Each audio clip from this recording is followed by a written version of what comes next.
Assalamu alaikum wa rahmatullahi wa barakatuh, and welcome to another episode of Sapient Thoughts, where we discuss theophilosophical issues, where we refute those arguments of the detractors of Islam, in addition to making our own arguments for the veracity of Islam. Today, inshallah, we're going to be talking about a hadith which is falsely, I believe, translated in a way that says that whoever ejaculates first, really to be crude about this, in the sexual experience, between man and woman, the child will appear more like the one who ejaculates first. Now, if we look at the Arabic language and we look at the alfaz or the phraseology that is actually employed in this hadith, we'll realize that the word imna is nowhere to be found in this hadith. Imna really means ejaculation. It's nowhere to be found in this hadith. It's found in the Quran.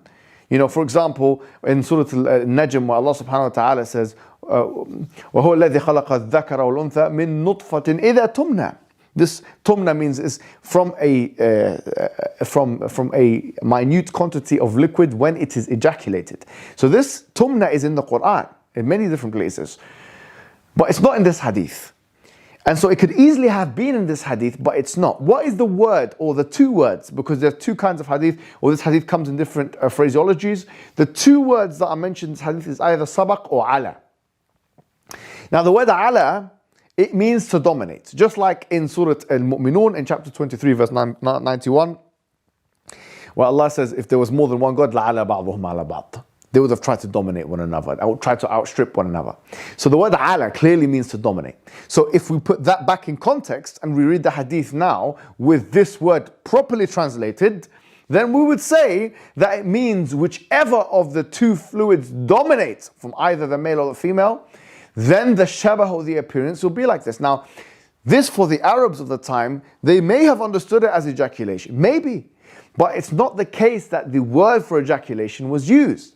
Thus, it's very possible that it was talking about, from our perspective, dominant genes, since we know that we are the sum of the physical sum, composition, of the dominant and recessive genes of either a mother and or father. So for example, if the mother has a dominant gene and the father has a recessive gene, then obviously the dominant gene will prevail in the genetic coding in the fertilization process and beyond. And thus, there's no issue from that perspective, and it can easily be correlated with the 21st century understanding without a requirement to try and do some kind of hermeneutical acrobatics or gymnastics in this instance. But having said this, there's something else which needs to be said as well, which is the fact that someone may argue, however, if this is meant to be a representation of genetics as we know it now, we know that sometimes you can have recessive genes and that you can exhibit the traits that exist in some kind of ancestral line. It doesn't have to be the standout traits of either the mother and or father. It could be the traits, the genetic traits of some grandfather, great-grandfather, great-great-grandfather, great-great-great-grandfather, or great-great-great-great-grandfather. It could be. And this has an answer in the Sunnah as well, believe it or not, because the Sunnah meaning the prophetic tradition of the Prophet. You see, the Prophet Muhammad ﷺ, a man came to him one time. You know what he said to him? He said, listen, he said, my wife had a black son, like she bore a black son. How could that be the case? You know, and the Prophet ﷺ, very calmly, very eloquently, very articulately, he said to him, listen, he said to him, do you have any camels? So the man said, yes, I've got some camels. He said, what color are the camels? He said, my camels are red. And by the way, just before we proceed, notice how the Prophet was not showing disgust or that he was saying, black child, you know, like much of the colonial world that was plunged in racism, steeped in racism. This was a multicultural religion, but that's another discussion for another day. The Prophet Muhammad ﷺ, he said, do you have any camels? He said, yes, I've got camels. He said, what kind of color were the camels? He said, they were red. He said, do you have any camels that were grey? He said, yes. He said, how comes? He said, لَعَلَّهُ نَزْعَ عِرْقٍ.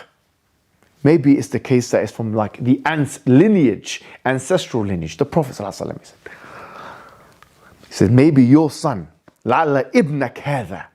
Maybe it's the case that your son is from نَزْعَ عِرْقٍ, or the same idea of an ancestral lineage. Maybe it's the same principle. So with this we know